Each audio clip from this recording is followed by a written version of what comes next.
Pre planned murder आहे. वेपनची तयारी त्याची असणारच आहे. जालन्यात व्यावसायिकाच्या मृत्यू प्रकरणात मोठा ट्विस्ट. सागर धानुरेची आत्महत्या नाही तर हत्या. गाडीत बसून डोक्यात गोळी झाडली.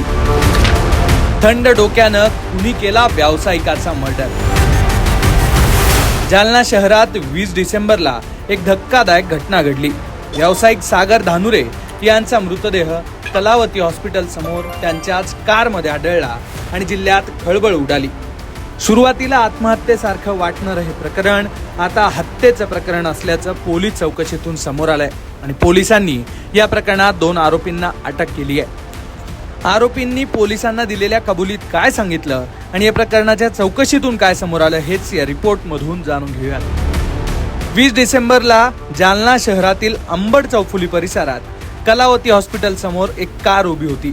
या कारमध्ये व्यावसायिक सागर धानुरे यांचा मृतदेह रक्ताच्या थारोळ्यात आढळून आला होता. सागर यांच्या मृतदेहाजवळ एक पिस्तूल सुद्धा पडलेलं होतं. त्यामुळे सुरुवातीला हा प्रकार आत्महत्येचा असल्याचा संशय सगळ्यांना आला. गोळी डोक्यातून आरपार गेल्याचं प्रथमदर्शनी दिसत होतं. पण जालना पोलिसांच्या तपासात हे प्रकरण आत्महत्येचं नसून ही सुनियोजित हत्या असल्याचं समोर आलंय. CCTV फुटेज आणि तांत्रिक तपासाच्या आधारे पोलिसांनी अवघ्या 24 तासात गुन्ह्याचा छडा लावलाय.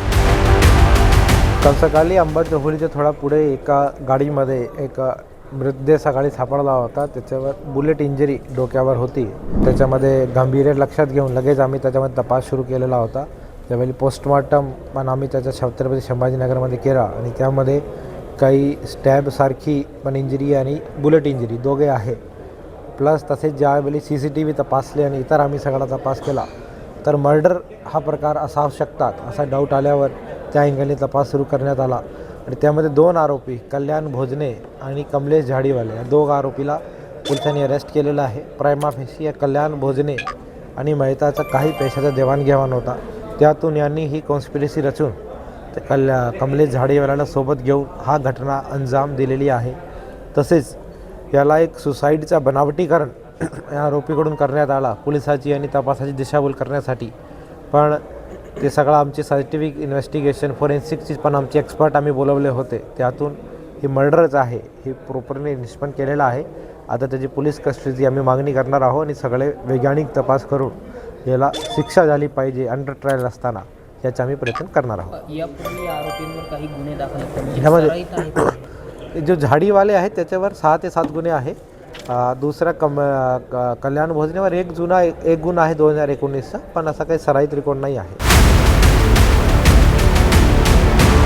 विशेष म्हणजे पैशाच्या देवाणघेवाणीतून झालेल्या वादानंतर ही हत्या झाल्याचं समोर आलंय.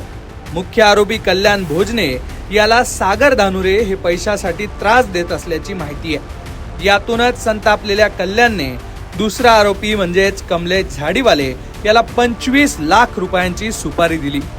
20 डिसेंबरला रात्री 9 वाजता कमलेशने ठरल्याप्रमाणे सागर धानुरे यांना कलावती हॉस्पिटल समोर भेटण्यासाठी बोलावलं. यावेळेला कमलेश सागर यांच्या कारमध्ये बसला आणि कमलेशने अत्यंत थंड डोक्याने सागर यांच्या डोक्यात गोळी झाडल्याची माहिती आहे. त्याचबरोबर छातीवर चाकूने वार सुद्धा केले आणि सागर यांची निर्घृण हत्या केली. विशेष म्हणजे कमलेशने ही हत्या केल्यानंतर हा आत्महत्येचा प्रकार असल्याचा बनाव सुद्धा केला. पण आरोपींनी आता पोलिसांकडे हत्येची कबुली दिली आहे. जालना पोलिसांनी दोन्ही आरोपींना टोल नाक्यावरून ताब्यात घेतलंय. कदीम जालना पोलीस स्टेशनमध्ये या प्रकरणाचा तपास सुरू आहे. पोलिसांनी आम्ही CCTV आणि तांत्रिक पुराव्यांच्या आधारे या प्रकरणाचा छडा लावल्याचं सांगितलंय. पैशाच्या व्यवहारावरून झालेल्या हत्येमुळे जालन्यात सध्या खळबळ उडालेली आहे. त्यामुळे पोलीस तपासात आणखी काय काय धागेदोरे समोर येतात याकडे सर्वांचं लक्ष लागलंय. आणि महत्त्वाचं म्हणजे एका CCTV मुळे या सगळ्या प्रकरणाचा पोलिसांना तपास करण्यास मदत झालेली आहे आणि त्याच CCTV मुळे आरोपींचं सगळं बिंग फुटलंय.